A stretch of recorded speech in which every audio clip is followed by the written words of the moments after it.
Good morning. Welcome to our workshop this week um, in July, mid-July. The year's flying. We thought COVID was gone. Looks like it's making a comeback. In LA County, we're back to wearing masks. And soon in Orange County, I'm sure we'll also be wearing masks again. So COVID is here. And we have been talking about how to really build your support systems. And ensuring that you get vaccinated so you can be in a very good place to fight COVID properly. So let's start today. We've been running our longevity workshop series. My name is Charles Sine, CEO of Anti-Fragility Health. This series, what we call the longevity workshop series, really is exploring the issue of longevity, which is about lifespan and health span. That means how long you live and how long you stay healthy in that long life. So it's about a long and healthy life. And there are three pathways we've developed in our interventions at our clinic to look at that. Number one, and really critical, is really how you live your life. It's lifestyle. What are the drivers and what are those underlying levers that you are responsible for? And we've talked about this in our earlier workshops. It would include things like sleep, stress, toxicity, all those things that you're actually in control of actually doing things about. The second really and the powerful, which is really at the core of this, is what we call mindset. And mindset, there are two kinds of mindset. There is a mindset that is about growth, which is about where you're going and looking at possibility, looking at the future, and making sure you survive the present and you have the capacity for the future.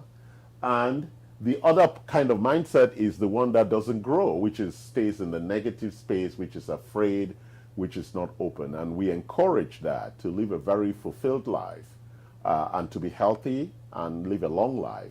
You need a growth mindset. And that's part of the lecture series we'll talk about later on. The third area is what we call signal, so measurement, the underlying clinical measures, or what we'll call our response to stressors.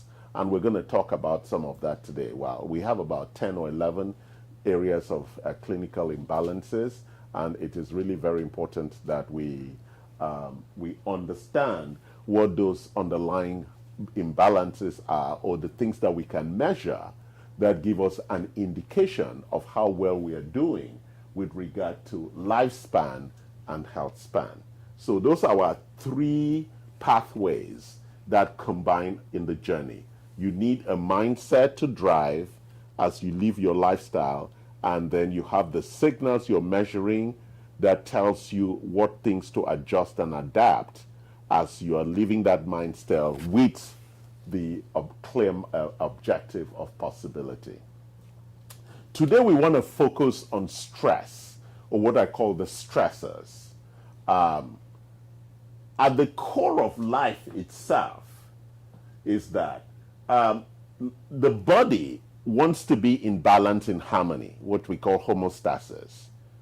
And homostasis, the body has built-in mechanisms that helps it achieve homostasis. And those two mechanisms, one is what we call physiological resilience. That means that when there is an immediate stressor, the body can overcome it. For example, if they push me now and I fall, I have built muscle and fat to protect me from that fall so I don't break my bones, right? Our body was designed to have, but even with that fall, if I injure myself in the process, we have a backup thing called the Metabolic Reserve that would then bring the necessary resources for repair and regeneration. That is at the core of how we achieve homostasis. The body's overall regulatory system ensures that we have the primary frontline fighters. As we spoke last week about the immune system, we have the physiological resilience barrier, which is our innate immunity, and the metabolic reserve is our adaptive immunity, which is the second line of defense, which are the T cells and the B cells. right? The macrophages and the NK cells are the immediate response at the frontier, the first fight, the innate response system, and behind that. So I was just using the immune system to explain the issue of homeostasis. So the immune system wants to be in homeostasis, and homeostasis of the immune system is maintained by managing the physiological response, and if that's not enough, we call on the metabolic reserve to support that overall response so we can go back to equilibrium, or which is homeostasis. And homeostasis would then be described as a place of optimal health. So I hope I have created that anchor and you're very clear now that as we then step into the domain of stress, we're going to be leveraging a lot of these concepts to say, how does the body achieve homeostasis in the presence of the stressors? So let's look at what those stressors are, right? The first stress is the stress of being awake.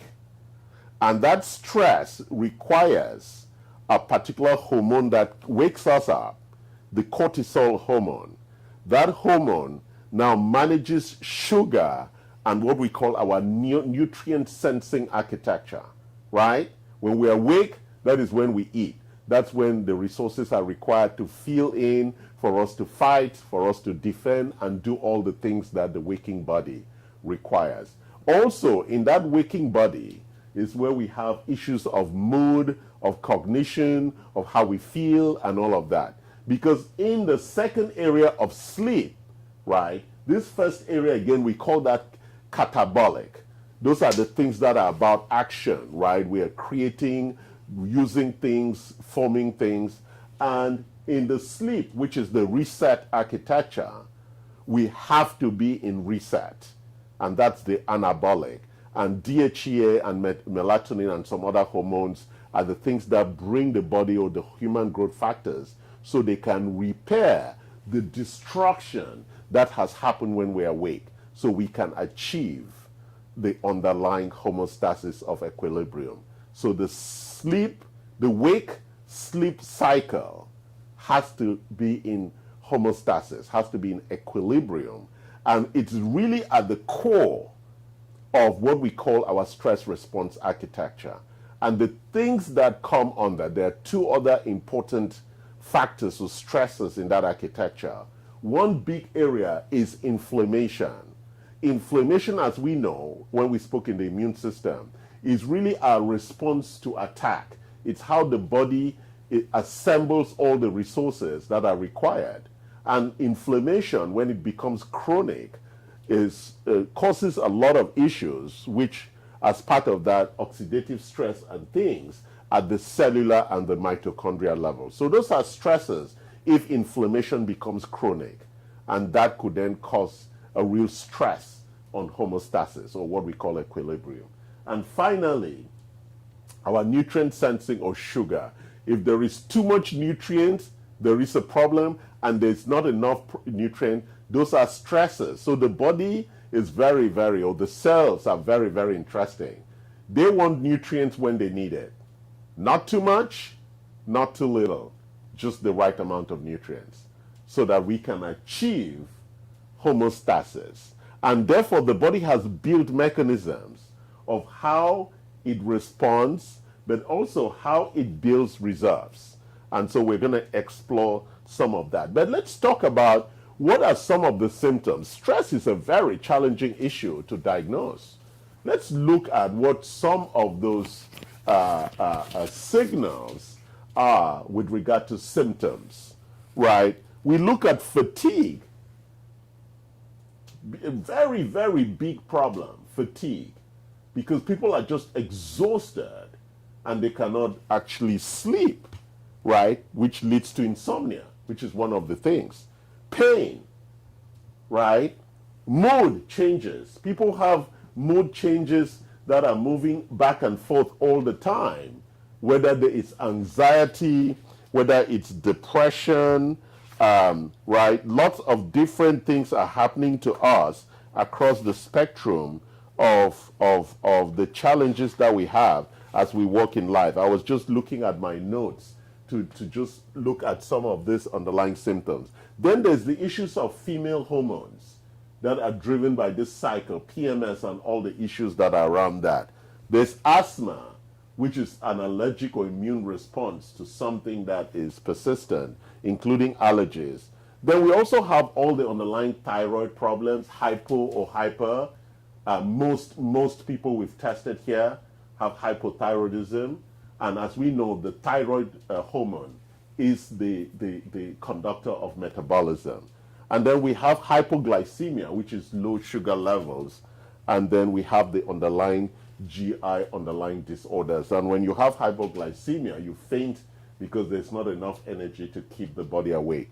So there are lots of issues here. So when we look at things like basal rest metabolic rate and active metabolic rate, we begin to look at what the body is using in terms of calories when it's resting and when it's awake, and how that is managed overall by this cortisol DHEA balance, the issue that I brought up here. One is the drive, the hormone that keeps us awake, cortisol, very powerful hormone. It's catabolic. It manages the sugar and the insulin response that's giving us the energy. Also protein and fat metabolism is all managed by that. And then DHEA, which is the hormone for sleep and reset, that is the anabolic, that is then providing the human growth hormones, all the repair, the stem cells, and all those things that are repairing the damage from being awake. So sleep is the reset to being awake. So those are the two states in which human beings exist. Asleep, hardly no stressors, but we're going to look at some of the challenges when we're asleep or when we're awake. And we're awake for 2/3 of the time and asleep for 1/3 of the time, which is kind of challenging. Because so if you're not sleeping well, as we're going to explore, then all the damage of when you are awake for 16 hours, we don't have enough time for the repair. And so sometimes when you're sick, then you spend a lot of time sleeping so the body can actually catch up and do all the repairs that are required. So sleep, wake cycles, what we call the circadian rhythm, is really critical for our management of the stress response. The wake-sleep cycle, it's really at the core of our stress response in ensuring that we achieve homostasis by managing our physiological response and the ability during wake or sleep to call on the metabolic reserves for the response for the catabolic processes and the response for the anabolic processes. The catabolic processes are the process of creating and responding, and the anabolic processes are the process of reset, rebuilding, the cleaning up, the excretion, the readiness for the next fight so that everything is cleared up. If that is not being effective, then it affects the catabolic response the next day, in that the playground is not ready, the body is not ready for for optimal response to the stresses of being awake and dealing with life. So it's really important that you manage the cortisol DHEA, the sleep-wake cycle, what we call again the circadian regulation. It is important that that is properly managed for optimal HPA axis, or what we call the stress response. So now let's look at our interventions. So one of the big challenges is measurement. So we want to look at a lot of diagnostics so that we can get a sense of where you are with regard to your sleep-wake cycle and your homostasis, your ability for a physiological resilience and metabolic reserve. So we do an assessment around there. And so the first things we want to measure is cortisol and DHEA. And we do that from your urine. And so we can get what we call a cortisol awakening response, which is before you wake up, cortisol starts rising. And when you wake, cortisol peaks 45 minutes after you wake. And then cortisol begins to drop, because the waking is the most powerful force that the body has to do. It's like turning the ignition, boom, you're turning the engine on. And that requires the surge of cortisol to really wake this engine up. And then when the engine is now awake,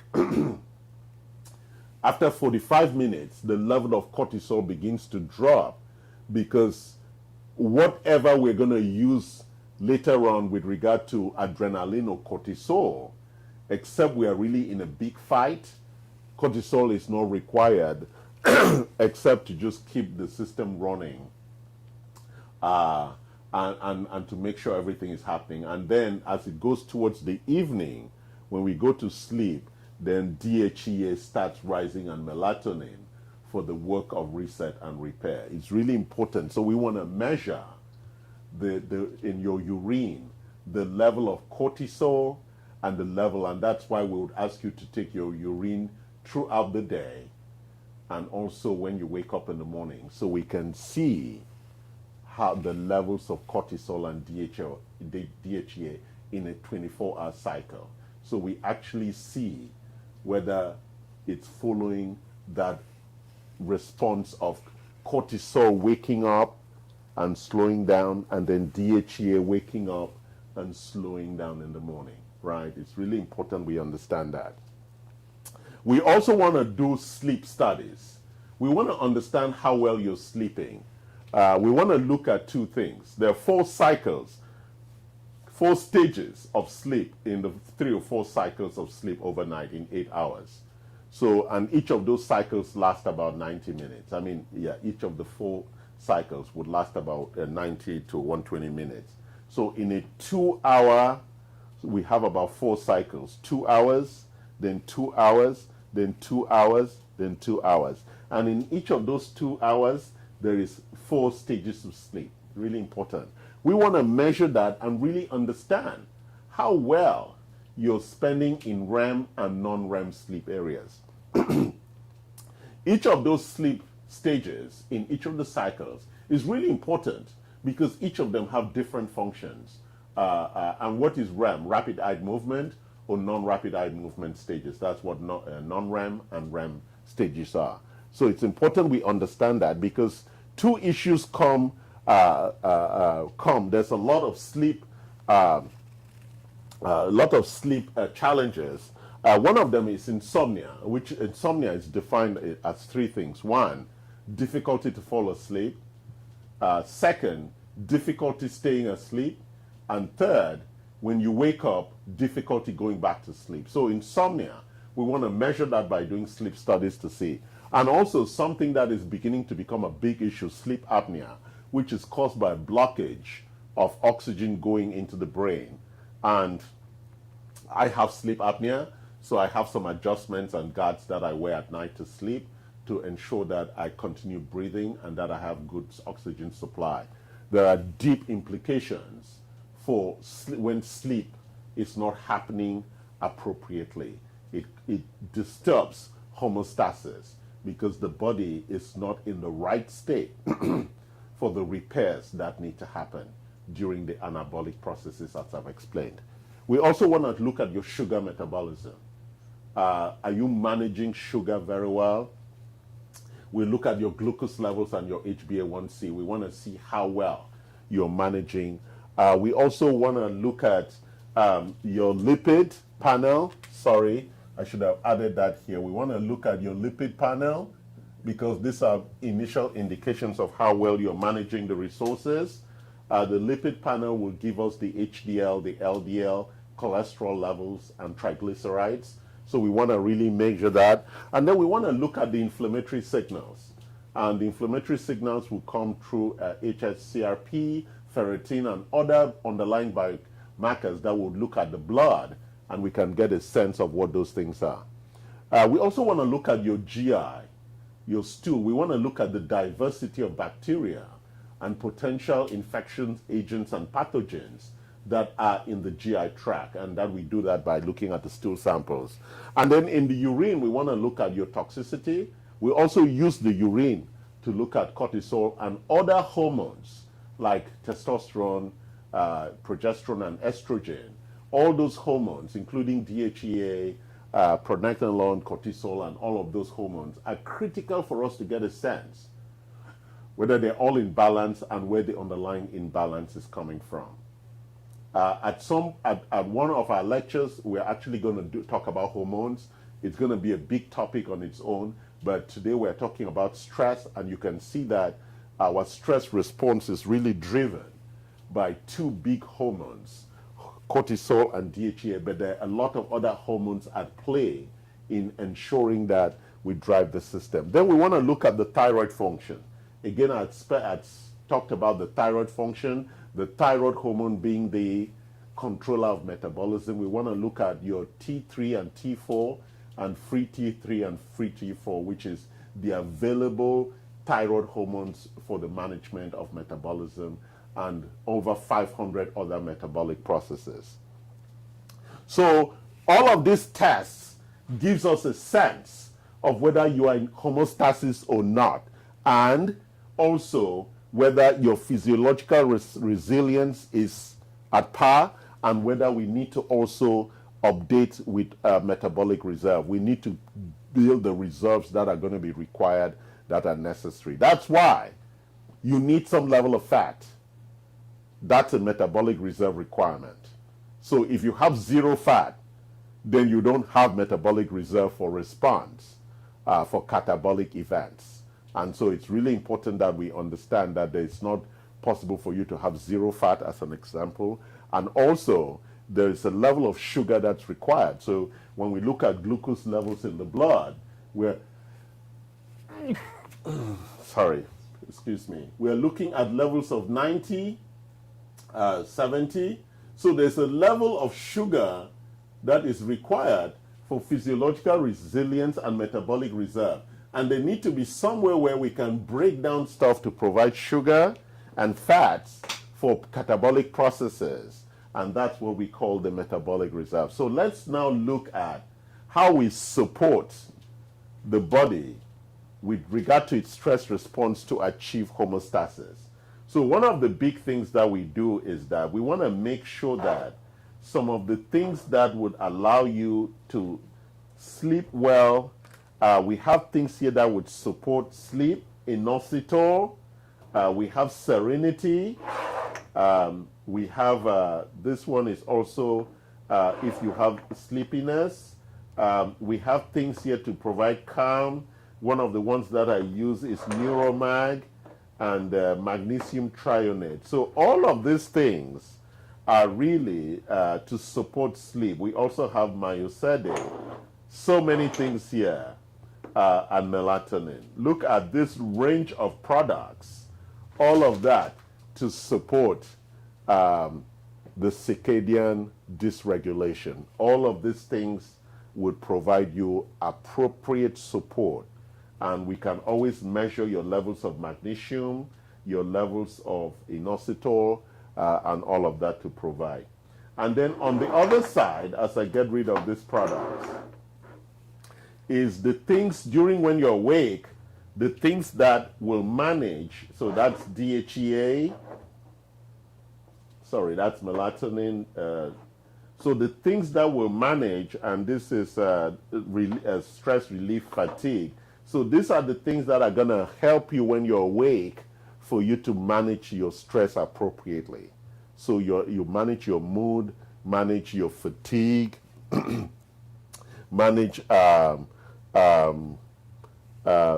some of these disorders, thyroid, balance, fatigue, pain, and mood. So when we look at pain, we are looking at SPM, active, one of the big solutions to our inflammatory response.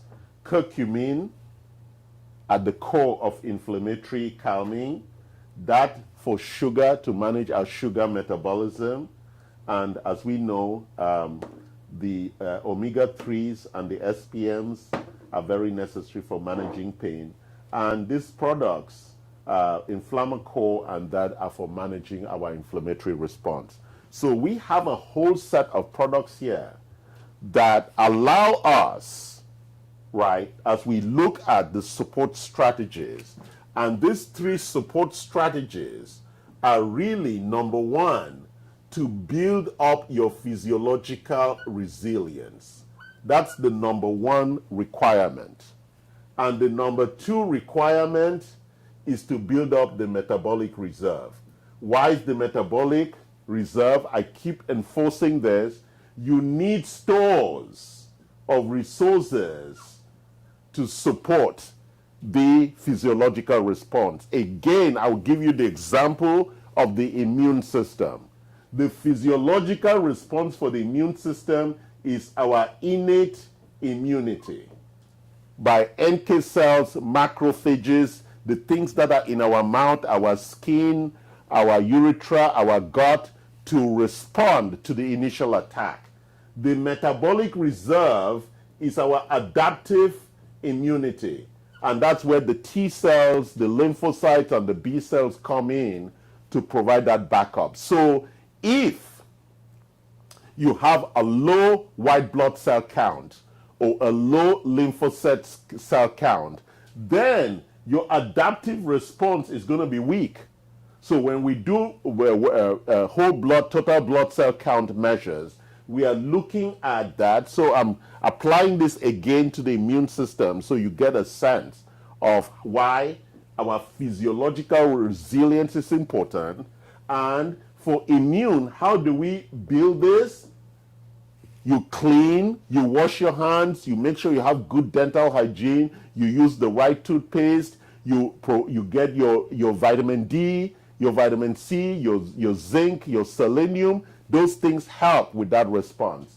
And for the T cell and all of that, all those supplements also are very required. First of all, we want to make sure that we address the challenges that would suppress our stress response, and then we support the cortisol architecture. I hope that I have tried to cover the topic extensively to give you a sense of why stress overall looks like a supporting issue, but it drives a lot of chronic illnesses. And it is important that we understand this sleep-wake cycle and the disruptions around it and how it affects homeostasis and therefore our overall health. Thank you for joining and listening to this workshop today. There's a question? Yes, there's one. Yeah. What is the biggest or the number one signal that allows you to identify the imbalances? Well, there are a lot. The cortisol is the first big one because, as I'm saying, we are awake 2/3 of the time and asleep 1/3 of the time. In a 24-hour cycle, we sleep 8 hours, we're awake 16 hours. So the measure of DHEA and cortisol, the ratio of cortisol to DHEA is the critical measure to ensure that the sleep-wake cycle is in balance. That's the response to that question. Then we can look at the other things that are going on. And those other things that are going on are typically the signals that would push you for the diagnosis and the investigation, which is like you're not sleeping well, right? You always have fatigue, you have lots of pain, you're depressed or moody or curious, or very aggressive. You have PMS if you're female, your hormones are out of whack, with your period painful or not. You have insomnia, you're not sleeping well, you have allergies of all kinds, you have asthma, you have hypo or hypothyroid issues with swollen gut, you don't have enough iodine, or you suffer from weakness and fainting, hypoglycemia, and then there are issues of the GI distress, which is you are having diarrhea, constipation. All of that are all the underlying symptoms that would indicate an imbalance to our stress response in terms of the physiological resilience and the metabolic reserve to sustain our response to the stresses. Thank you again, and thank you for that question. And I hope that you join us next week as we explore another topic around the signals and how we can get back to homeostasis with regard to our response to those signals. Don't forget, I'll just summarize finally, the body has to be in homeostasis to be healthy. The body must be balanced. And therefore, the body has given us the tools to ensure we can achieve equilibrium or homeostasis. And that's the physiological resilience to fight any attack to homeostasis, and the metabolic reserve to support that fight and attack so we can return to homeostasis. Thank you again for joining, and